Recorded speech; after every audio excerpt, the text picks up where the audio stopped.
Subhanallah wa walidina walidikum wa amatina wa kullu jamil mu'minin wal mu'minat wal muslimin wal muslimat anna Allah yadaka syahmi rahmal maghfirah wa ila hadratin nabi al-fatihah. A'udzu billahi minasyaitonir rajim. Bismillahirrahmanirrahim. Aidan qala bainama nahnu julusun 'inda Rasulillah sallallahu alaihi wasallam zata yawmin idh tala 'alaina rajulun syadidu bayadis syadidu bayadis thiyabi syadidu sawadis sya'ri la yura 'alaihi athar safar wa la ya'rifu minna ahadun hatta jalasa ila nabi sallallahu alaihi wasallam fasnada rukbatayhi ila rukbatayhi wa wada'a kaffayhi ala fakhidayhi wa qala al-islam an tashhada an la ilaha illallah wa anna muhammadan rasulullah sallallahu alaihi wasallam wa tuqima as-salah wa tu'ti az-zakah wa tasum ramadan wa tahujja al-baiti in istata'a ilaihi sabila. Bagi agama Islam, ya, dari ketiga rukun tadi, ketiga senti ini melahirkan di mana rukun iman melahirkan konsep kajian yaitu tentang akidah kita pada Allah. Sedangkan daripada rukun Islam melahirkan konsep kajian syariah ibadah kita pada Allah. ألهاكم التكاثر حتى زرتم المقابر كلا سوف تعلمون ثم كلا سوف تعلمون كلا لو تعلمون علم اليقين لترون الجحيم ثم لترونها عين اليقين ثم لتسألن يومئذ عن النعيم إن الله ملائكته يصلون على النبي يا أيها الذين آمنوا صلوا عليه وسلموا تسليما اللهم صل أفضل صلاة على أسعد مخلوقاتك نور الهدى سيدنا محمد وعلى آله وصحبه وسلم. واغفر لنا ما مضى يا واسع الكرم يا ربي بالمصطفى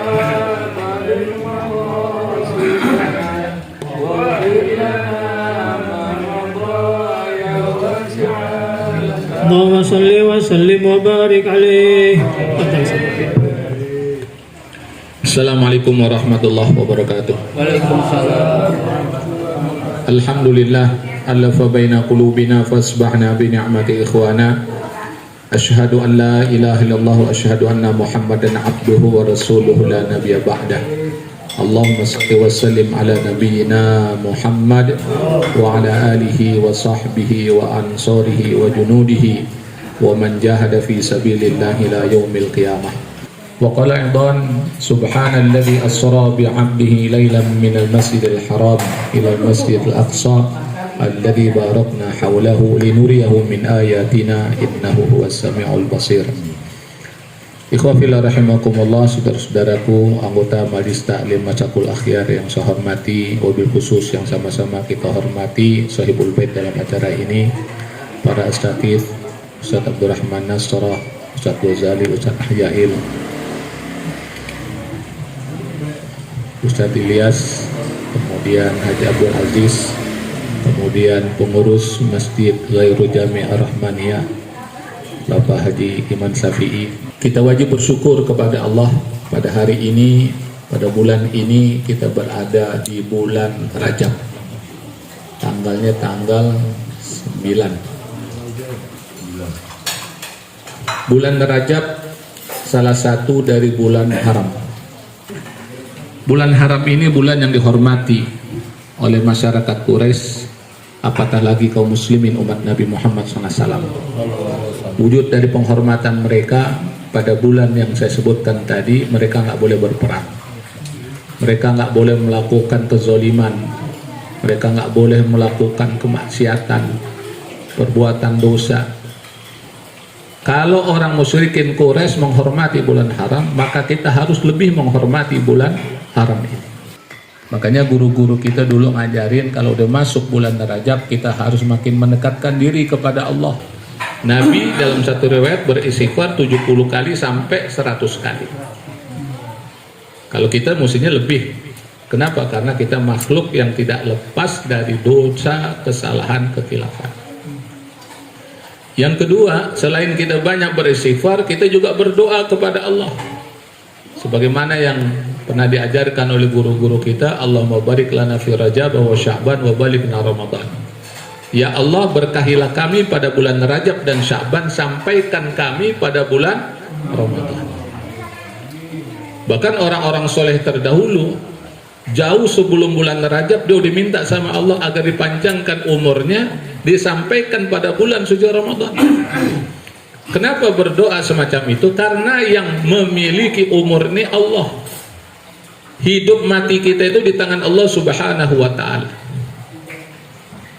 Kullu nafsin dha'iqatul maut tsumma ilaina turja'un. Setiap yang bernyawa itu akan mengalami kematian. Tsumma ilaina turja'un, hanya kepada Allah semuanya akan kembali. Hanya kepada Allah semuanya akan berpulang. Makanya kita mohon sama Allah, Allahumma barik lana fi Rajab wa Sya'ban wa balighna Ramadan. Ya Allah, berkahilah kami pada bulan Rajab dan Sya'ban, sampaikan kami pada bulan Ramadan. Makanya kita mohon kepada Allah keberkahan. Kenapa kita minta keberkahan? Karena indikator orang itu dapat berkah, dia makin dekat sama Allah, makin bertambah ketaatannya kepada Allah Subhanahu wa ta'ala. Itu adalah indikator keberkahan. Dia berkeluarga, dengan keluarganya dia makin dekat sama Allah. Bukan dia saja, istrinya makin dekat kepada Allah, anaknya makin dekat kepada Allah, pembantunya makin dekat kepada Allah. Maka keluarga semacam ini adalah keluarga yang mendapatkan keberkahan. Dia punya pekerjaan bukan karena gaji tiap bulan banyak dan meningkat terus, bukan itu. Tapi dengan pekerjaannya dia makin dekat sama Allah Subhanahu wa ta'ala. Rajin ke masjid, rajin ke majlis taklim, rajin baca Quran, rajin tahajudnya. Pokoknya segala sesuatu ibadah mendekatkan kepada Allah, dia makin dekat. Itu namanya indikator dari keberkahan. Kalau hamba Allah di bulan Rajab sudah mendapatkan keberkahan, masuk bulan Sya'ban mendapatkan keberkahan, maka masuk bulan suci Ramadan dia makin meningkat lagi ketaatannya kepada Allah. Walaupun ibadah itu sunnah, maka dia akan bersegera untuk melakukannya. Kemudian di bulan Rajab ini kita harus senantiasa menjalin tali silaturahim.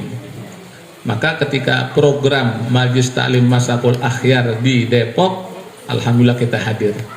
Walaupun saya yakin kita punya kesibukan masing-masing, tapi karena kita ingin silaturahim, apalagi akan memasuki nanti bulan Sya'ban kemudian Ramadan, kita datang.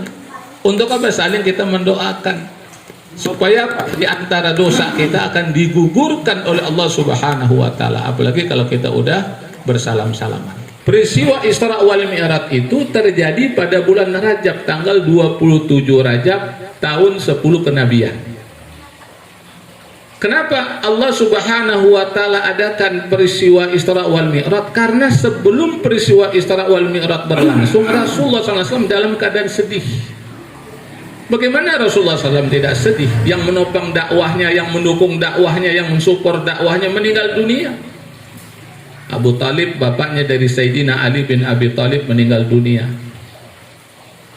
Kemudian disusul dengan istri tercinta yaitu Siti Khadijah. Dalam keadaan sedih, dalam keadaan semacam itu, Allah Subhanahu wa ta'ala memberikan pelajaran kepada Rasulullah SAW.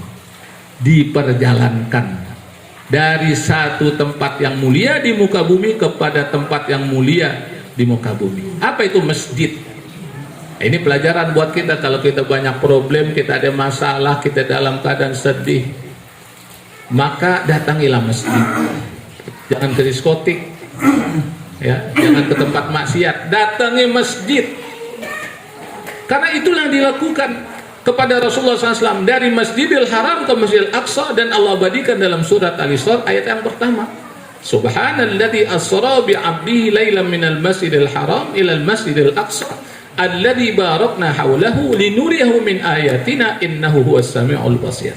Belum masuk ke masjid, masih di jalanan saja, itu udah mendapatkan utamaan dari sisi Allah Subhanahu wa ta'ala. Setiap langkah kakinya diangkat, Allah akan angkat derajatnya. Setiap langkah kakinya diturunkan, Allah ampuni dosanya. Itu baru di jalan. Makanya orang yang sering ke masjid, dia punya izzah, dia punya wibawa, gak ada perasaan minder pada dirinya. Kenapa? Karena didoakan. oleh malaikat, apalagi ketika dia masuk ke dalam masjid. Dia duduk yang manis, cari tempat yang strategis, nggak ngapa-ngapain, udah duduk aja udah. Apalagi deket tiang, ada AC-nya lagi, karpetnya empuk, udah mantap banget dah. Selesai. Ya? Selesai. Mendapat ketenangan.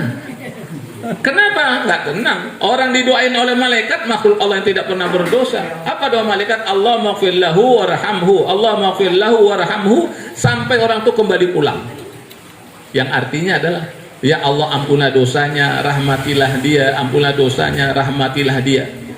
Oleh karena itu pelajaran dari peristiwa Isra wal Mi'raj adalah mari kita sama-sama memakmurkan masjid yang ada di lingkungan kita, yang ada di rumah kita. Syukur-syukur jadi pengurus tuh.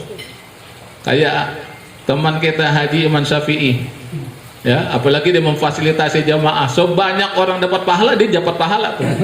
Ya, itu pengurus masjid. Orang kalau tahu tentang utamanya bakalan berebut untuk jadi pengurus masjid. Tapi walau demikian, ketahuilah itu adalah amanah di sisi Allah Subhanahu wa Ta'ala. Nah, yang berikutnya lagi adalah Rasulullah SAW itu diperjalankan oleh Allah dari Masjidil Aqsa ke Sidratul Muntaha, melewati langit pertama, kedua, ketiga, keempat, kelima, keenam, ketujuh.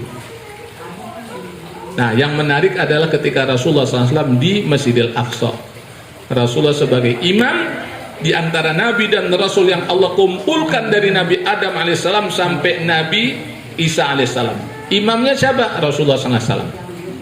Nah, dari sini kita dapat pelajaran bahwa dakwanya Rasul merupakan estafeta dari dakwahnya Nabi Adam, Idris, Nuh, Soleh sampai Nabi Zakaria, Yahya, Isa. Dan Nabi Muhammad SAW dilantik untuk melanjutkan perjuangan dakwah Islam ke seluruh permukaan bumi ini. Makanya Nabi Muhammad adalah Nabi akhir zaman. Gak ada lagi Nabi setelah Nabi Muhammad SAW. Nah, sebagai penegasan, saya perlu ingatkan Masjidil Aqsa itu milik kaum muslimin, bukan milik Yahudi, bukan milik Nasrani, bukan milik Majusi. Dari mana kita tahu? Dari firman Allah dalam surat Al-Isra ayat yang pertama. Ayatnya saja berbunyi Masjidil Haram dan Masjidil Aqsa. Kalau sekiranya Masjidil Aqsa milik orang-orang Yahudi sebagaimana yang diklaim oleh orang-orang Yahudi, tentu bunyi ayatnya bukan Masjidil Aqsa. Tentu ayatnya akan berubah menjadi apa? Sinagog Aqsa. Kenapa Sinagog Aqsa? Karena sinagog itu adalah tempat ibadah orang Yahudi. Kalau sekiranya Masjid Aqsa itu milik orang Nasrani, tentu ayatnya akan berubah, gereja Aqsa. Tapi sampai saat ini kita baca Al-Quran, kita akan jelas membaca Subhanalladzi asra bi'abdihi lailan minal masjidil haram ilal masjidil aqsa. Karena sebelum itu Masjid Aqsa dinodai dengan acara ritual orang-orang Yahudi. Orang-orang Yahudi melakukan ritual keagamaan mereka di Masjidil Aqsa. Bukan 1-2 orang, bukan 10-20 orang, bukan 100 orang, ribuan orang. Pemimpin Arab diam, pemimpin Islam diam, umat Islam diam. Kalau tidak terjadi tanggal 7 Oktober, serangan yang dilakukan oleh Zulul Al-Qassam, mungkin ceritanya akan berubah. Kenapa demikian? Karena orang-orang Yahudi sudah mempersiapkan marketnya, dananya, programnya untuk mengganti Masjid Aqsa dengan sinagog Yahudi. Sekarang aja waktunya udah dibagi oleh mereka. Nggak bisa orang Islam melakukan sholat di Masjid Aqsa sebagaimana kita sholat di Masjid Haram atau Masjid Nabawi, nggak bisa. Waktunya mereka tentukan, alur jalannya juga mereka yang menentukan. Ini menunjukkan Masjid Aqsa itu masih dikuasai oleh mereka. Orang-orang Palestina nggak bisa masuk begitu aja, nggak. Dia harus tunjukkan tanda pengenalnya. Nah, jemaah yang dimulakan oleh Allah Subhanahu wa Ta'ala, untungnya ada peristiwa 7 Oktober sehingga rencana jahat mereka akhirnya bubar, termasuk hubungan diplomatik beberapa negara Arab dengan Israel. Nggak terjadi. Nah, jemaah yang dimulakan oleh Allah Subhanahu wa Ta'ala, ini yang pertama. Yang kedua, dalam bulan Rajab itu terjadi perang Tabuk. Perang Tabuk adalah perang terakhir yang diikuti oleh Rasulullah SAW, dan itu terjadi pada tahun 9 Hijriah. Kita tidak dituntut perang saat ini sebagaimana perang Tabuk yang terjadi pada musim panas. Ya, perjalanannya begitu jauh dari kota Madinah ke Tabuk. Tapi itu dilakukan oleh sahabat Rasulullah SAW walaupun mereka berjalan kaki. Kenapa dilakukan? Ingin mencari ridha Allah Subhanahu wa taala. Nah, jamaah yang dimuliakan oleh Allah Subhanahu wa taala, yang berikutnya, yang ketiga, peristiwa yang terjadi pada bulan Rajab adalah pembebasan Baitul Maqdis dari tangan kaum salib yang dilakukan oleh Panglima Islam Salahuddin Al-Ayyubi. Peristiwa itu terjadi pada tanggal 28 Rajab tahun 583 Hijriah. Ketika pembebasan Baitul Maqdis itu dalam keadaan aman, dalam artian tidak ada mutilasi, tidak ada pemerkosaan, tidak ada pembantaian. Beda dengan orang-orang Nasrani kaum salib ketika membebaskan Baitul Maqdis, dibantai umat Islam, dibunuh sedemikian rupa. Dalam literatur yang saya baca, itu darah umat Islam, satu riwayat mengatakan semata kaki, riwayat yang lain sebetis. Itu darah umat Islam yang berwarna merah sampai sebetis, coba. Dan mereka kuasai Masjidil Aqsa bukan sehari dua hari, sampai 80 tahun lebih umat Islam nggak bisa beribadah secara khusyuk dan nggak bisa masuk ke Masjidil Aqsa. Tapi ketika dibebaskan oleh Salahuddin Al-Ayyubi, ya, orang yang perilakunya sama dengan namanya Salah, ya, Saleh, ya, baik dalam agama, dia tunjukkan akhlak Islam. Yang wanita-wanita kaum salib itu tidak ada yang diperkosa. Jangankan diperkosa, dipeluk juga kagak. Kemudian orang-orang Kristen dia ingin meninggalkan Baitul Maqdis, nggak punya ongkos, nggak punya duit, dikasih. Ada cerita, ada seorang ibu anaknya di penjara, dia datang kepada Salahuddin Al-Ayyubi minta anaknya dibebasin. Kenapa Salahuddin Al-Ayyubi melakukan hal semacam itu? Karena dia meneladani Rasulullah SAW. Ingat nggak ketika Futuh Mekah, apa kata Rasulullah SAW? Siapa yang berlindung di Ka'bah aman, siapa yang berlindung di rumahnya aman, siapa yang berlindung di Ka'bah kemudian di rumahnya aman, ya, tidak dibunuh, tidak diapa-apakan. Jamaah yang dimuliakan oleh Allah Subhanahu wa taala, inilah yang dicontoh oleh Panglima Islam, pemimpin Islam ketika dia menaklukkan, membebaskan suatu negeri. Beri contoh ketika membebaskan Konstantinopel oleh Muhammad Al-Fatih, terjadi akhlakul karimah oleh pimpinan kaum muslimin dan juga tentaranya. Orang-orang Kristen pada saat itu dia bersembunyi di gereja Hagia Sophia. Jadi Hagia Sophia yang sekarang jadi masjid di Istanbul, Turki, dulu adalah gereja. Ketika dibebaskan oleh Muhammad Al-Fatih, dirubah menjadi masjid.